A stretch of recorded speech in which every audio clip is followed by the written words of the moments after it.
64 Tacos Podcasts presents Is This Song Good? This is episode 58. Tool Hooker with a Penis.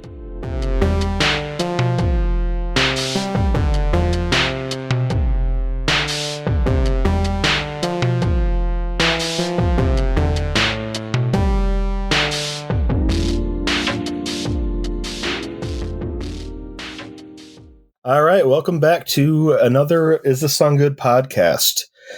Today we are going to the band Tool and the song Hooker with a Penis. This is one of those albums that I got in the 90s and listened to it over and over and over again. This is one of my favorite albums of that era. This song in particular, however, took me a little time to warm up to. It was a more aggressive. I mean, I know Tool's an aggressive sounding band, and I already had Undertow, which is an aggressive album. At the same time, there's something really sort of like in your face about this song.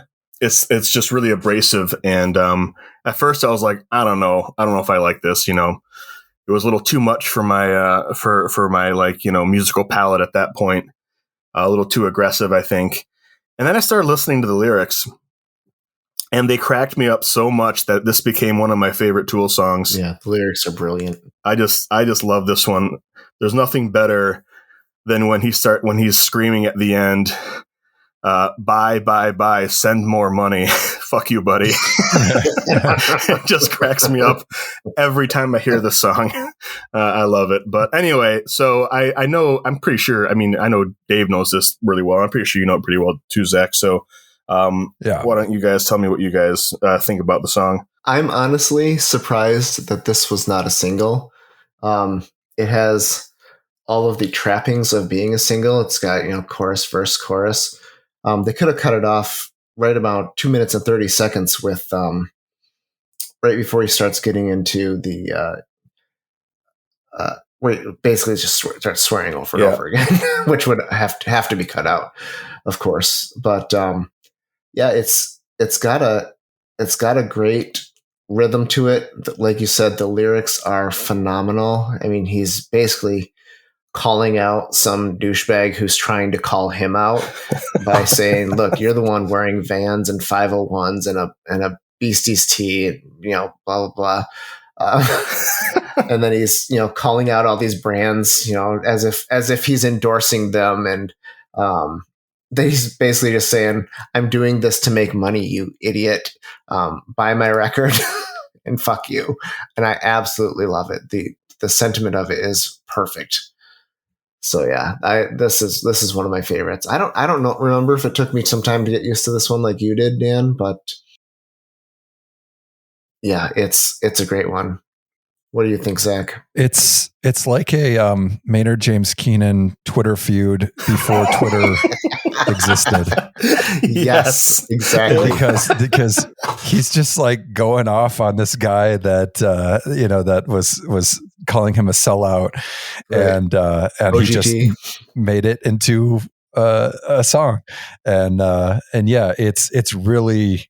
It's got really good raw energy and super angry and aggressive and yeah, it did. It was so like, at the time when I was listening to this album a lot, I was living at home with my parents and I needed to be careful about what things I was listening to with, when they're in earshot or what things that they could find out about. So I had to kind of keep this one on the down low. And so it did take a little while before I actually, got what was going on. But, coming back and listening to this now, it's like, oh yeah, all the memories are there. And yeah, like you said, the song really slaps you. It slaps you in the face, and then it kind of glares at you with this indifference of like, yeah, I did that, and what are you going to do about it, buddy? and just more into like kind of the nuts and bolts. I really love the riff, the Adam Jones riff, that he, or all the different riffs. He's such a great guitar player with so simplistic stuff. I mean, I think he does almost everything in drop D tuning. Yep. And when I was playing guitar myself, when I played guitar and found out about that and started like trying to emulate and play some Tool songs, I was like, man, this is so easy to do, but it's so effective for whatever type of like aggressiveness or wall of sound or whatever. Like he can even do the really like melodic and more pulled back type of stuff. But I also like how there's the kind of the Maynard melody that sort of goes up and down, vocal melody at the beginning, and then the guitar riff later on, further into the track, probably about 2/3 of the way, kind of starts to emulate that. Yeah, during the bridge, they absolutely use the vocal melody for the first time in the guitars and the bass. It's really cool. Yeah, it's little stuff like that really, they're not just pumping out a track and being aggressive and stuff. There's more behind it, and they're taking their time to kind of add in the little embellishments and little echoes here and there, and I always appreciate that in songs or movies or whatever, when there's this sort of echo thing, that little thing that points back to something that first came up, but does something maybe a little bit different to it, or does it in a subtle way. So you're not just like, oh yeah, you're talking about that thing that happened before, Mm-hmm. You have to really listen or have to really pay attention to get those details. And then when you do, you're like, oh, that's cool. So yeah, I've always liked the song, and it's a great, aggressive, in your face, Twitter feud before Twitter was a thing, and I love that. Hey, it's funny you said that you had to be careful with this album around when you were living at home, but this is one of the 2 albums that was confiscated. No, not this one. Undertow. Undertow got confiscated because of the art on the inside. The obese woman. Yeah. Although if they look closely at this, the art on this one, they might have confiscated it, because I think this one on the CD itself has a contortionist appearing to be going down on himself. So yeah, there's plenty to confiscate. Without going too much into it, what I do really like about Tool is how they can have their really shall I say, like offensive or stuff that parents wouldn't like, for example, but they can do it in a way that is not always overtly in your face, because like I never had any problems listening to Stinkfist around my parents, and you think that you should. Well, if they were listening closely, yeah, they might have had some issues, but guarantee you, Hooker with a Penis will will check those boxes for the old parental units. Yeah, and like you said, it does come off like it's interesting, like a Twitter feud. I had not thought of that, but yeah, I bet Maynard.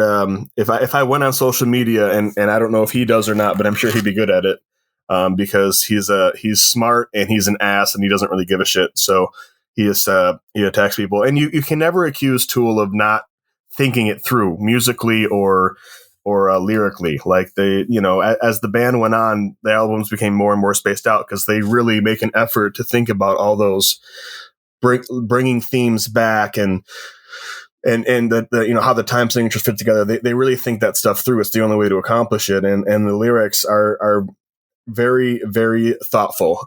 Whether you agree with them or not, he's really putting an effort in.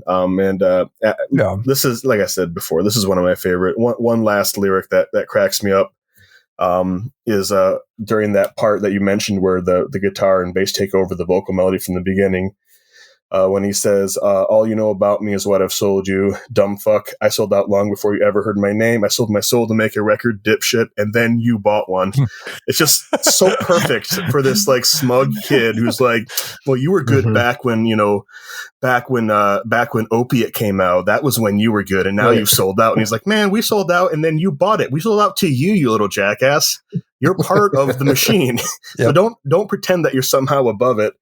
it's a great way to call out the hypocrisy of those people that are like, like we talked about this a little bit with the Black Keys, where who are we to say don't go make your money? Like, Right. I don't have to go buy the album if I feel like it's not to my taste, but like, why are you obligated to toil in obscurity, barely making ends meet because that's the album that I want to hear for the sixth time in a row? It's just silly. Let people do their thing. So anyway, great lyrics. I love this song. I think we've probably rambled on about how funny this is long enough, unless you guys have anything else to add. No, I'm good. What do we have next week, Zach?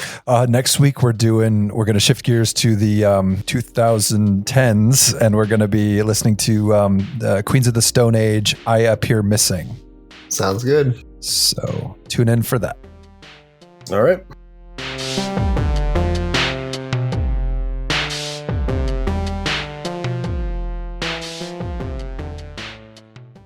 I caught it on audio.